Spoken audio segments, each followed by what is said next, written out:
Salut la gang, Orléans. Ce jeu-là, d'entrée de jeu, je vous avertis tout de suite, fait partie de mon top 3 des meilleurs jeux existants sur la planète. Pourquoi? Il y a différentes raisons. Peut-être que vous ne serez pas nécessairement d'accord avec toutes ces raisons.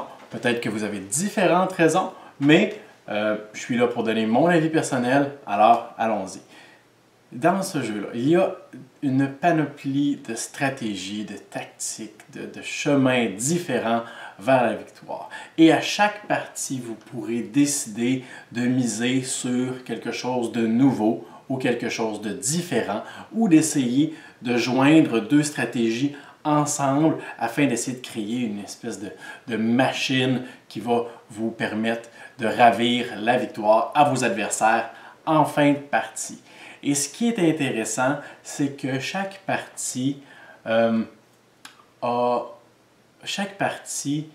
vraiment l'impression d'être différente, au sens où est-ce que, selon les choix que je fais présentement, non seulement, toute la suite va être différente, mais aussi au début de chaque tour, lorsqu'on pige nos personnages dans notre sac, bien évidemment, ça, c'est impossible de prévoir le résultat. Alors, non seulement on pourrait décider de faire les mêmes choix en cours de partie, mais selon les personnages qu'on va piger, nos actions seront nécessairement limitées par ces personnages-là. Alors, encore une fois, on a un aspect qui est imprévisible par rapport à ça.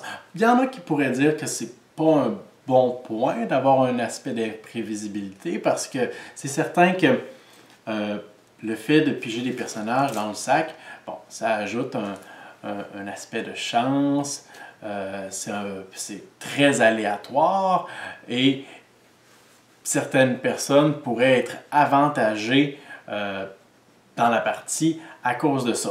Pourquoi? C'est simple, je pourrais décider tout de suite en début de partie d'aller me chercher plusieurs moines, des personnages jaunes qui sont des petits jokers pour être utilisés pour n'importe quoi, aller en chercher plusieurs, les mettre dans mon sac, et en avoir peut-être 3 ou 4 là-dedans, avec d'autres personnages évidemment, mais à chaque tour que je pige, eh bien, je n'en tire aucun, même si j'en ai 3 ou 4. Alors que peut-être qu'un de mes adversaires en aurait seulement qu'un, mais que pourtant, il le sort à tous les tours ou presque. Alors, c'est certain, oui, il ne faut pas avoir peur de l'aspect aléatoire. Par contre, nous avons certains moyens de remédier à ça, comme par exemple le conseil de ville où est-ce qu'on peut aller sacrifier des personnages qu'on avait besoin en début de partie. Sacrifier, on leur tranche pas la tête, là, c'est pas une mise à mort qu'on fait, mais c'est plutôt on les sacrifie au sens où est-ce qu'on ne pourra plus les utiliser, on les envoie ailleurs, siéger au conseil de ville. Mais ça va nous permettre de se débarrasser des personnages qui nous ont été utiles en début de partie, mais que maintenant on n'a plus besoin, ou plutôt peut-être qu'on voudrait tout simplement réduire le nombre de personnages qu'on a dans notre sac afin d'avoir de meilleures chances de tirer nos personnages qu'on a besoin maintenant, comme nos moines par exemple. Et évidemment, on a l'aspect aléatoire aussi quand 3 fois au cours de la partie, la peste se déclare et qu'il faut piger un personnage là-dedans et tout en même temps, on va dévoiler.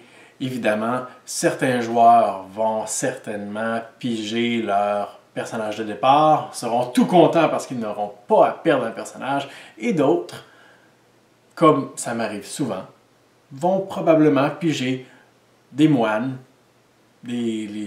qu'ils ont si difficilement essayé qu'ils ont si difficilement acquéris dans les tours précédents et que maintenant ils doivent retourner à la banque de recrutement et qu'ils n'auront plus accès.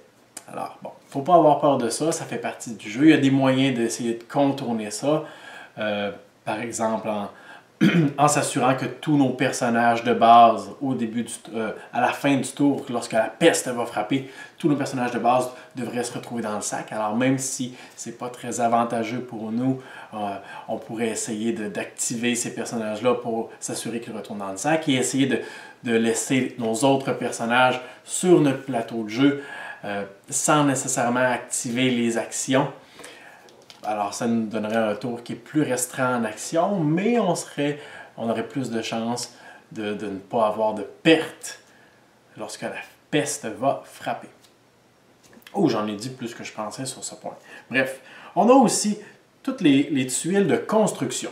Les tuiles de construction, alors ce sont des ajouts, des extensions qu'on pourra ajouter à notre plateau d'action, notre plateau individuel, je veux dire, ici, sont très, très, très intéressantes. Il y en a plusieurs et il y a eu beaucoup de polémiques autour de certaines de ces tuiles-là. Alors, je vous expliquerai pas tout. Là. Il y a eu beaucoup de variantes qui ont été proposées par des joueurs.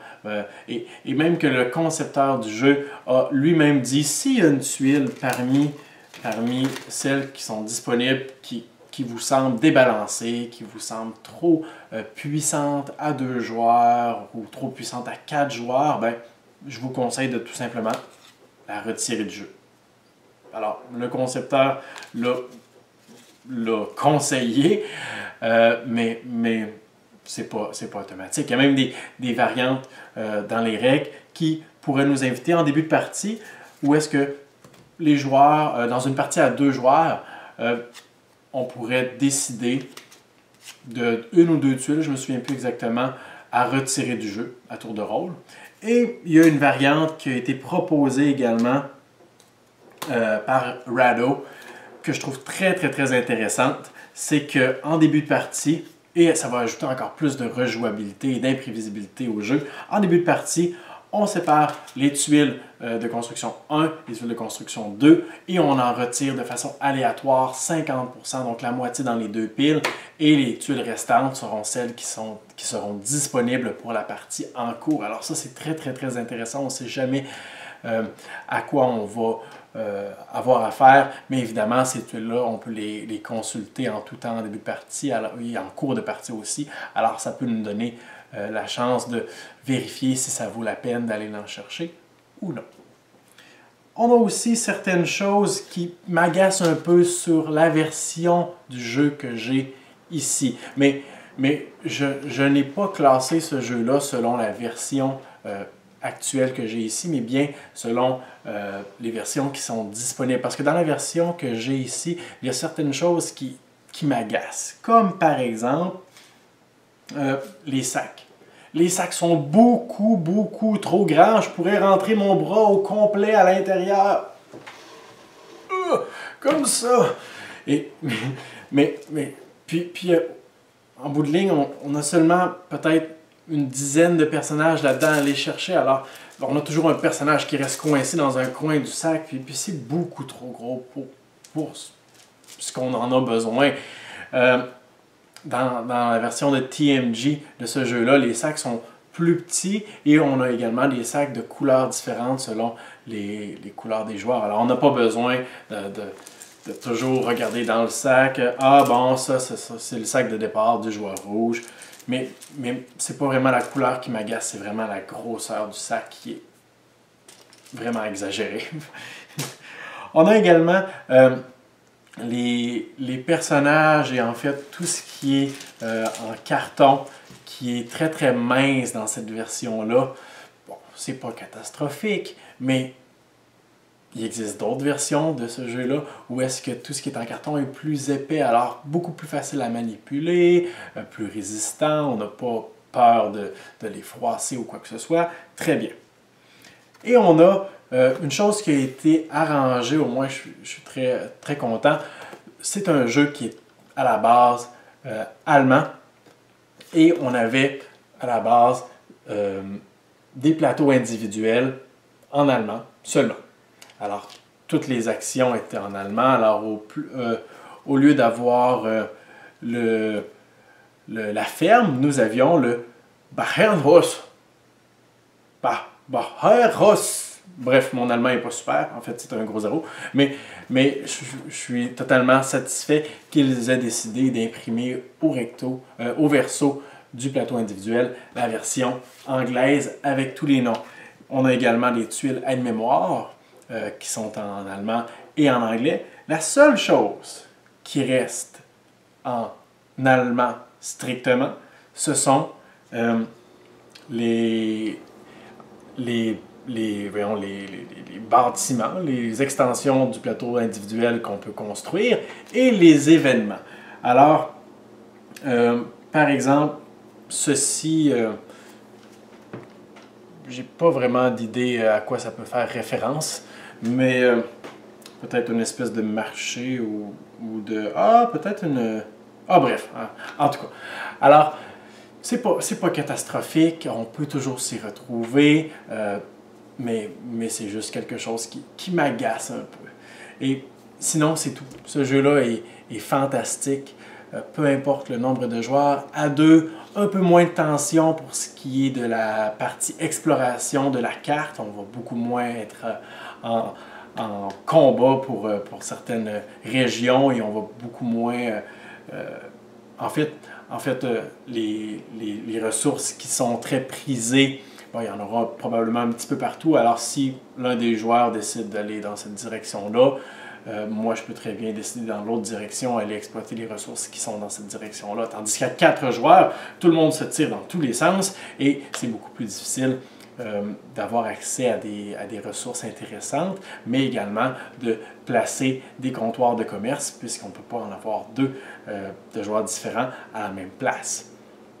Mais peu importe le nombre de joueurs, ce jeu-là, je vous le dis, c'est très, très, très intéressant et je le recommande fortement, mais c'est vous qui décidez.